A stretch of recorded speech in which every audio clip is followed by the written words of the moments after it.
Welcome to Dysfunctionally Yours, the podcast where we embrace the chaos, laugh through the struggles, and find hope on the other side of trauma. I'm your host, Brittany, and if you've ever felt like your life was a beautifully messy roller coaster of dysfunction, trust me, you're in good company. Here, we'll have real, raw, and sometimes ridiculous conversations about mental health, relationships, and healing, because let's be honest, life isn't always pretty, but that doesn't mean we can't come out of it stronger and maybe even smiling. So grab a cup of coffee or a glass of bubbles, and let's navigate this wild journey together, dysfunctionally, but never alone.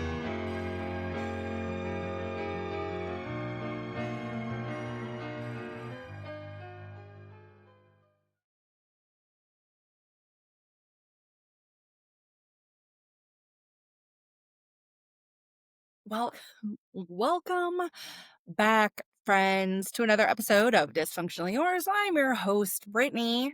How is everybody doing this week? I doing great. Absolutely fantastic. Uh, has anybody been watching the new season of Love is Blind? Like, I am, as you all know, a sucker for crappy reality TV. And this particular season of Love is Blind takes place in Denver. So obviously, I have to watch it. And can I just say, it's a train wreck.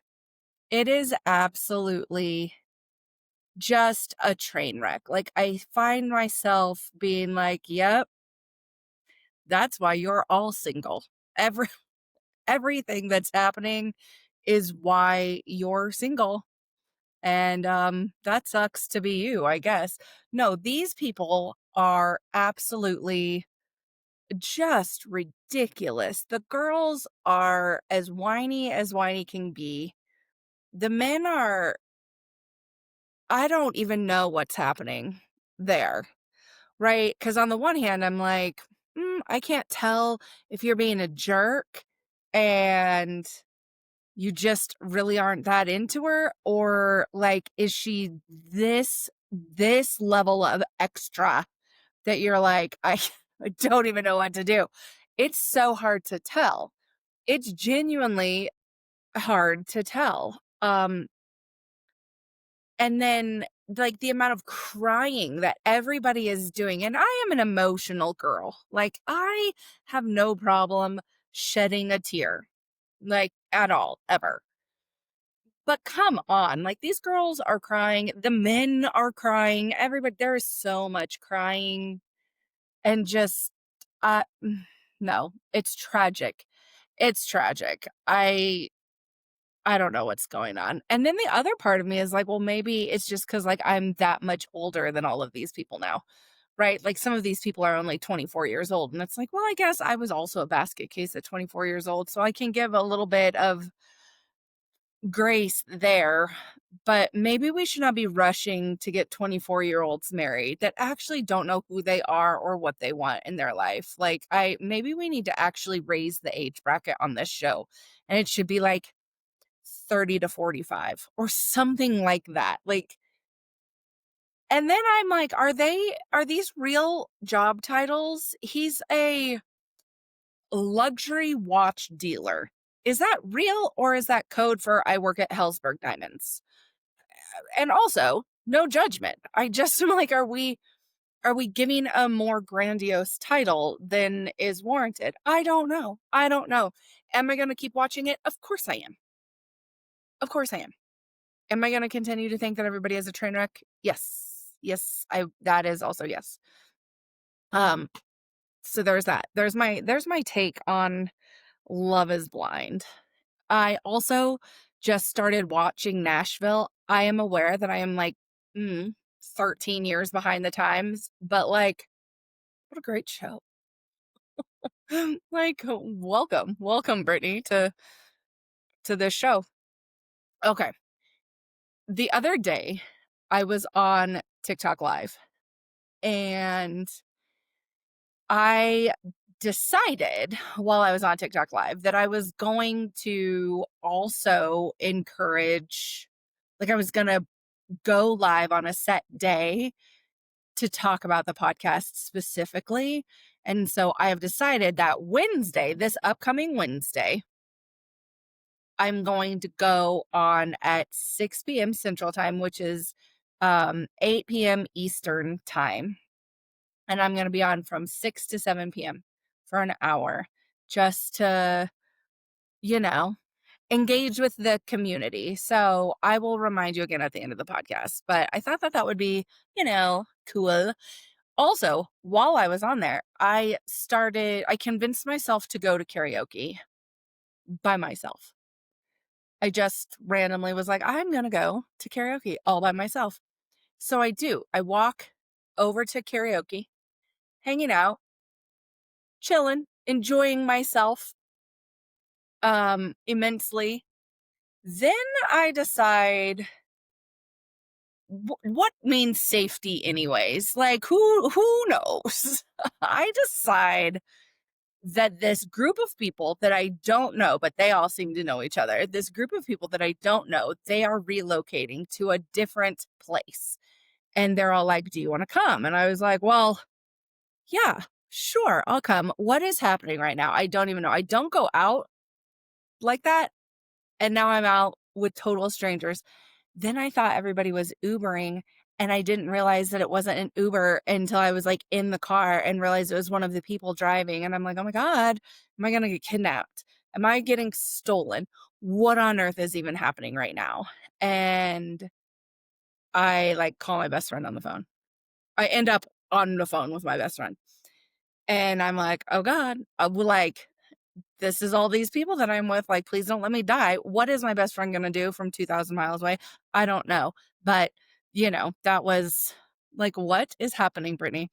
So I did that. Obviously, I'm totally fine. Obviously, I did not die or get kidnapped or stolen in any way, shape, or form. Hello, kitten. But that was kind of like crazy and reckless and very outside of my wheelhouse. So yay. Yay for me. All right. Let's get into the ache and relief of the week. My ache of the week is that my house is still very much in disarray. And I'm working on it slowly but surely. It's coming together piece by piece. But I do have to say, it is in disarray. And that, I'm getting there. I think that's part of moving, but I also have ADHD. So like even earlier today, I unpacked a box. I took everything out of the box and then put it on like the floor and whatever was sitting there.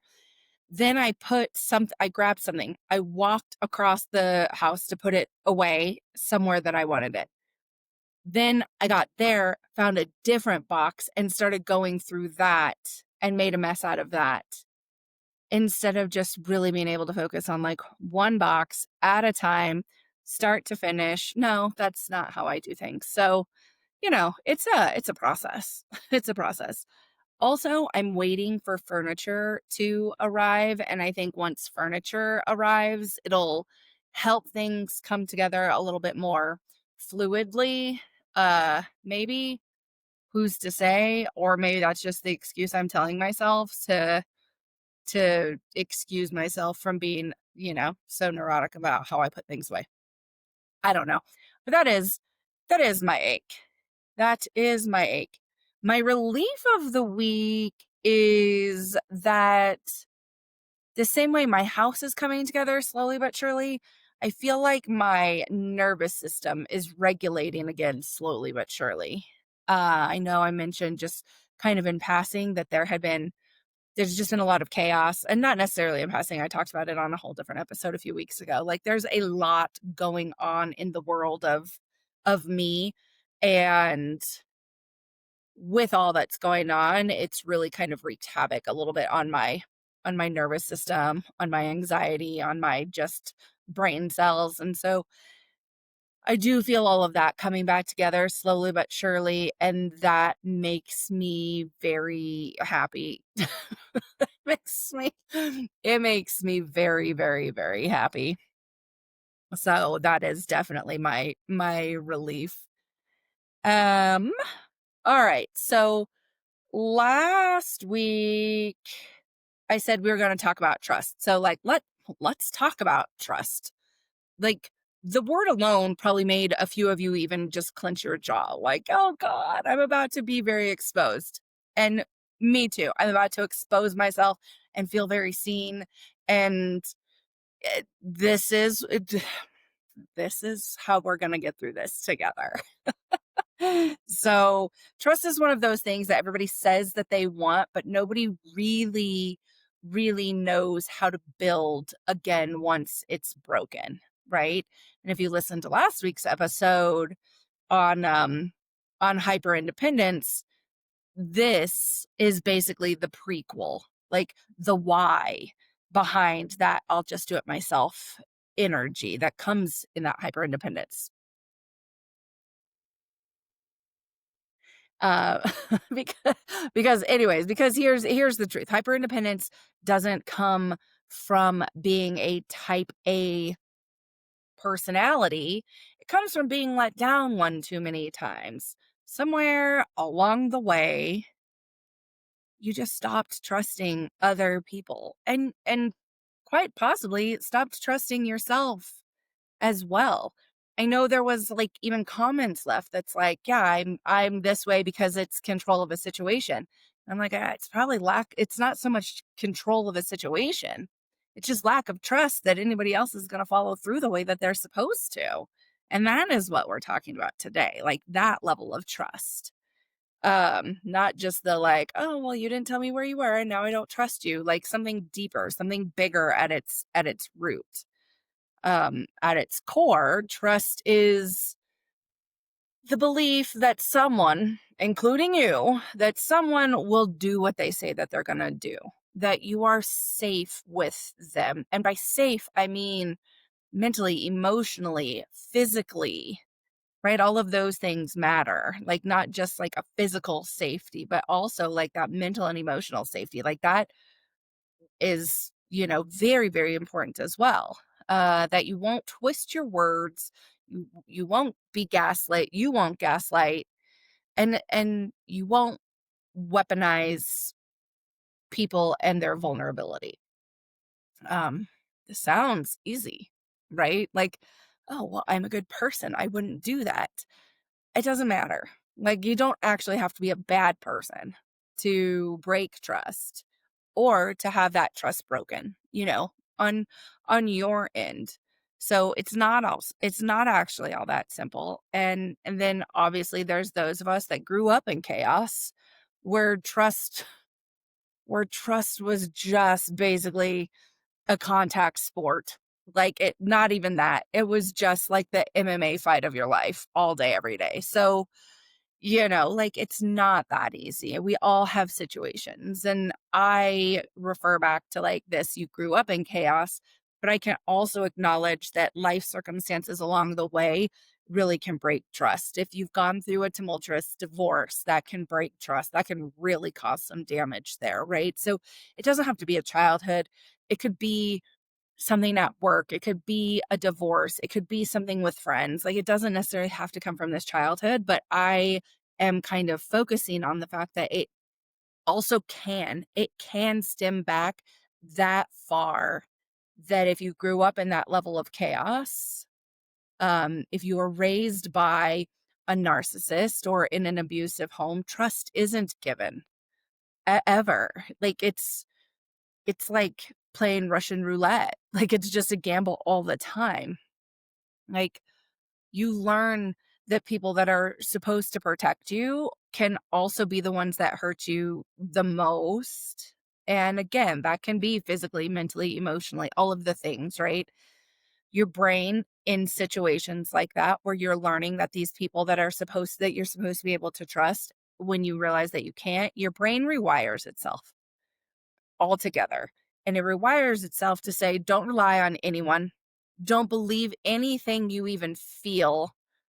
Stay on guard all the time. Like you're learning to not trust others, but you're also learning to not trust yourself, right? If you're raised with this narcissist and so much of this is getting put back on you, those are such conflicting feelings, right? um,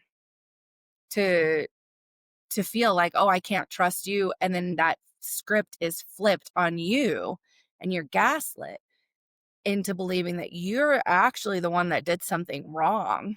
Like now you're like, well, do I trust myself? Do I trust you? Like what's the answer? What do I do? And honestly, that's why you just go, you stay on guard. And that works for a little bit. Just for a while. It does. It keeps you safe, but it also keeps you lonely as hell when you start to isolate yourself away, when you learn that you can only trust yourself, when you only rely on yourself all the time. It it is incredibly lonely.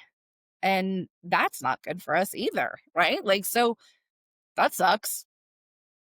Um, whenever it sucks when you're like no one can betray you if you don't let them in. But they also can't love you if you don't let them in, and they can't support you if you don't let them in, and they can't show you that not everybody out there is going to screw you over if you don't let them in.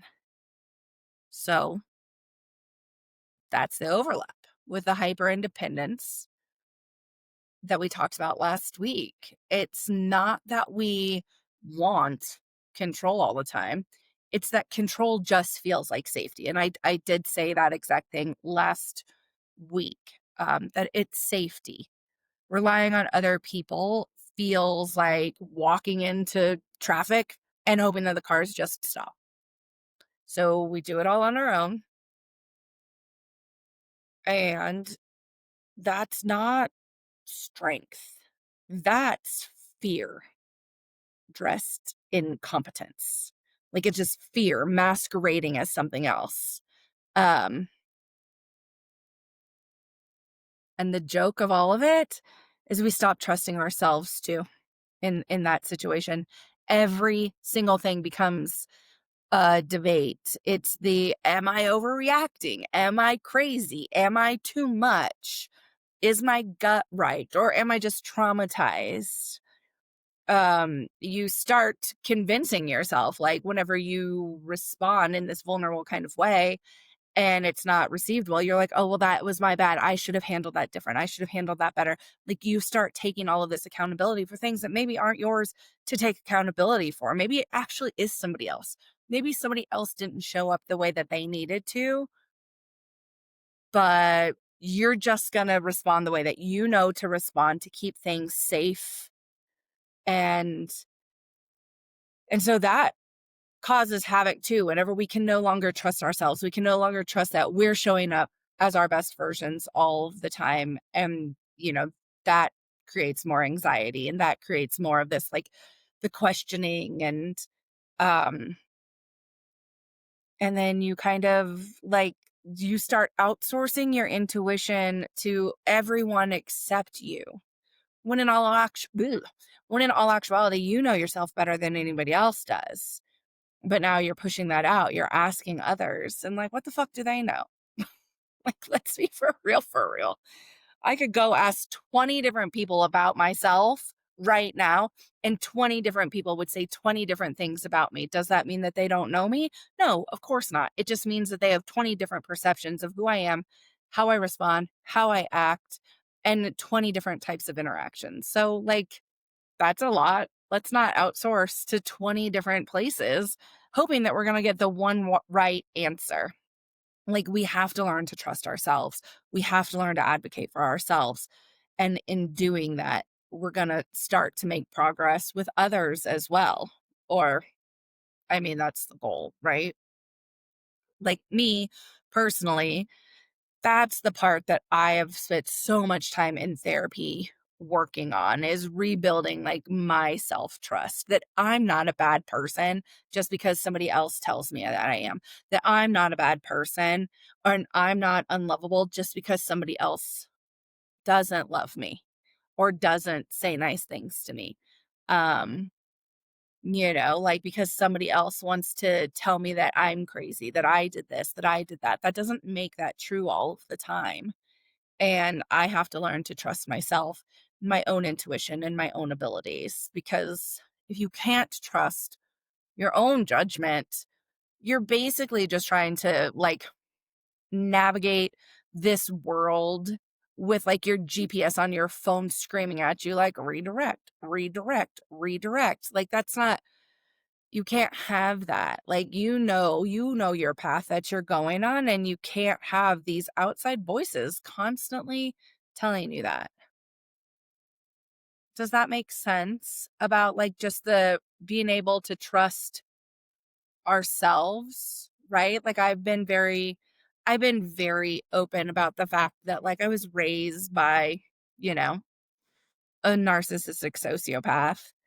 And so there was so much of what went on in the house that really convinced me, or tried to convince me, that it was my fault, right? That if I did better, if I did this better or that better, that then they would be proud of me, that then they would love me, that then it would be okay, that it was my fault. Like if I hadn't been so bad, then I wouldn't have been hit. I literally got stitches in my head at one point because somebody was not being very nice to me. And the response was, well, if you wouldn't have fought back, that wouldn't have happened. Excuse me. Excuse me. Like that's not okay. But that's the type of turmoil, right? Like you get told these things by other people. Rebuilding that self-trust starts small. It is about keeping like tiny promises to yourself and following through with the little things. Not everything needs to be big and grandiose. It can be following through with the little things, paying attention to your own red flags, because we all have them. Paying attention to our own red flags instead of explaining them away. Um, right? Like last week I had talked about like I was able to acknowledge in that moment that my toxic trait was being hyper independent. Yes. Yes, this is a red flag. Let's acknowledge it. Let's bring truth to it, and let's see if we can do something little for that. Um but all of these like little things, they're kind of like, they're boring work. You don't have this massive breakthrough that you're gonna wake up and be like, aha, it's all better now. But slowly you can start to trust yourself again. Slowly you can start to trust your own intuitions and your own judgments about yourself again. And that's the good work, right? Might be boring work, but it's the good work. It's going to be the work that lasts a lifetime and that nobody can take away from you again. And there is always something to be said about being mindful of our own, like our own red flags, our own issues. We bring our own baggage to other relationships, and so other people might not be able to trust us as well. And so we do need to take accountability for that. We do need to be responsible for that. Even when we show up our best, it's not always the best for somebody else. And that's okay. That's human. Um, and when it comes to other people, rebuilding trust isn't about saying the right thing. It's about consistency. You can't apologize your way into being trustworthy. You actually have to show up over and over and over again until the other person's nervous system stops waiting for that other shoe to drop. And that can be hard too, because remember, other people aren't on our timelines. They're not on our timetables. And so we might think like, oh, they should be over this. I've done my due diligence. I did the work. But like that's not, we can't control how other people perceive us. We can't control other people's situations and why they may or may not trust at all. And it does. It truly goes both ways. If you're the one that's been burned, you can't expect to feel safe overnight. And, healing trust. We all know healing takes time, but like healing trust is basically retraining like a rescue dog. And it takes a lot of patience. It takes a lot of just being gentle with others and with ourselves. It takes a lot of grace, right? I've had next week I will have had my sweetie dog for 2 years. 2 years. And it has taken so much work to get her to trust me, to be calm, to be, to feel safe. And I can say, even moving to this new location, she's been with me the whole time. I even worked from home all week to really be able to help be with her. To make sure she knows that she's not being left, she's not being abandoned, like, I'm still here, I'm right here with her. So I haven't left my house for more than, like, 2 hours at a time since I moved, and she still is constantly following me from room to room to room to room to room, and will just stand there and stare at me. Like, while I'm in the kitchen, she just stands kind of in the way and stares at me like I'm going to turn around and leave, and I'm like, "Girl, what are go to bed. Go lay down." So, right, like, I think that is such a good analogy. Also, I'm a really like analogies and metaphors, obvi, but I think that, like, we give a lot of patience and grace to our, like, rescue puppies, right? We know that they've had a story that we don't know and will never know because they can never tell us what their story is, but they give us signs, they give us hints, they give us little, their own little red flags of what they're afraid of, whether that's loud noises or anxiety when you leave or things like that. And so we're mindful and we're cautious and we're patient and we give a lot of, praise and treats and grace to our rescue puppies. Well, we should do that the same way for people as well, right? Like, just because we all speak the same language doesn't mean we all know how to communicate that effectively, that we can't say all of the things. We can't make you understand where we came from. We can just give you our little red flags and we can just give you our little, like, ticks that make us the way that we are and hope that you will be delicate and patient with us. And we should do that for others as well. So, uh that's that's my take on that. Like, trust issues aren't a personality flaw, and I understand that that can be used that way. People are often like, "Well, she has trust issues. He has trust issues." Yeah, maybe. What happened to them to make them that way? Something, whether it be from childhood or previous relationships or something else along the way. Um, you know, trust issues don't just form out of nowhere. They're a survival strategy. And the problem is that once you're safe, those same strategies start building walls instead of protection. The goal isn't really to trust everyone again. It's to figure out who earned it, who earned your trust, and who still does not. Because let's be honest, not everybody does. Like, there will be people in my world that I will never, ever, ever trust. Not as far as I could pick them up and throw them would I trust them. Not ever. And that's okay. Like, some people don't deserve trust. Some people are not safe and never will be. Uh it's I feel a little seen and a little exposed in the past 2 weeks myself, right? Because I, admittedly, hyper independent and aware of how that negatively impacts me.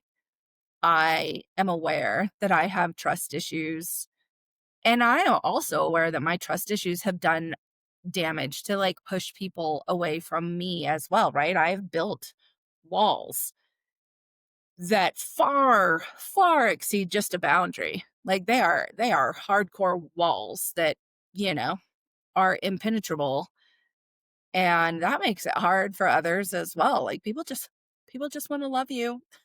People just wanna support you, and if you don't open up to them, if you don't let them, that can be really tricky. So, um, if any of this hits home, you're not broken.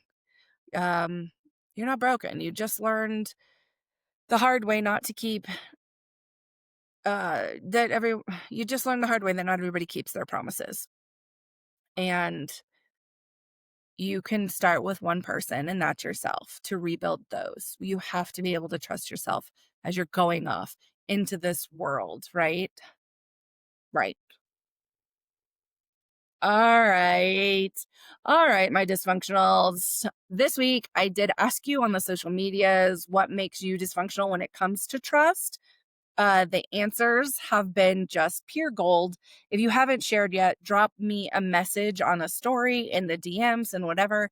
I would love to actually make a what makes you dysfunctional regarding trust episode. I think that would be so great. We'll see what we can come up with. No promises there. It makes not everybody's vulnerable and wants to share with the world. But if you haven't shared yet, definitely drop me a message or a story. Do you trust too fast? Do you not trust at all? Do you only trust your dog? Either way, obviously you're in good company, and